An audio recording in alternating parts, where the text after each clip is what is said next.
Il y a des méchants absolument iconiques dans l'univers de Shrek, tels que Lord Farquaad dans Shrek 1, Marraine la Bonne Fée dans Shrek 2, le Prince Charmant dans Shrek le 3e,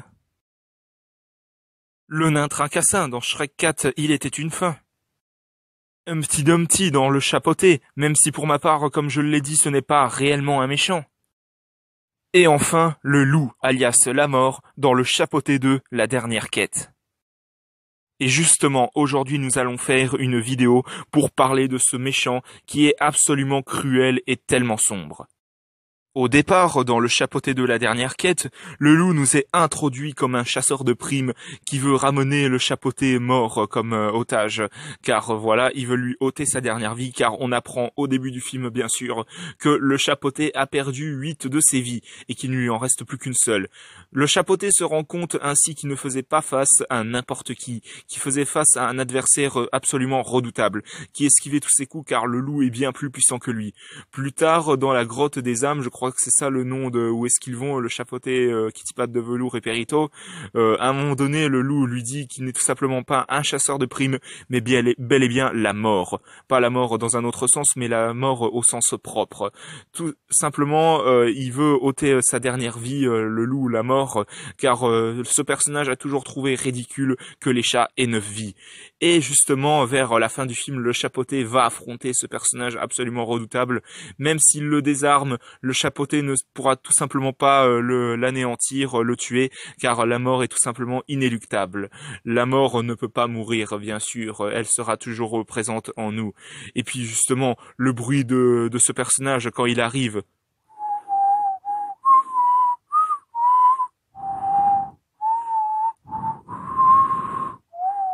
voilà, tout simplement pour vous dire que ce personnage est juste sombre et je vais vous donner clairement mon avis là-dessus.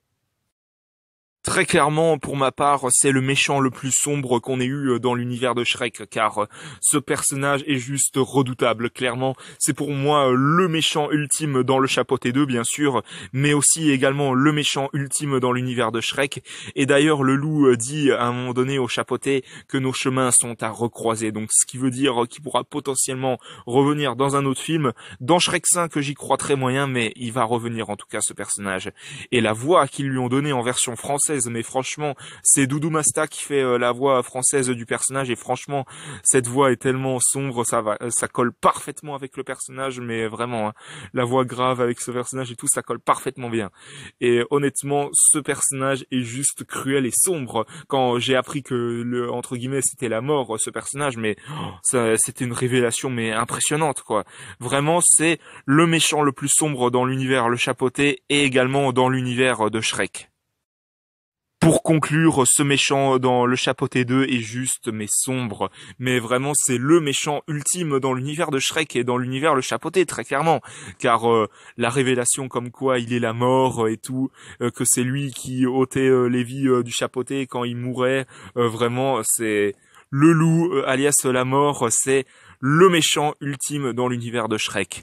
Donc voilà, c'était une vidéo pour vous parler de ce personnage absolument cruel et sombre. J'espère que cette vidéo vous aura plu. Si c'est le cas, mettez un bon pouce, un commentaire et n'hésitez pas aussi également à vous abonner. Nous, on se retrouve pour de prochaines vidéos. À la prochaine, au revoir.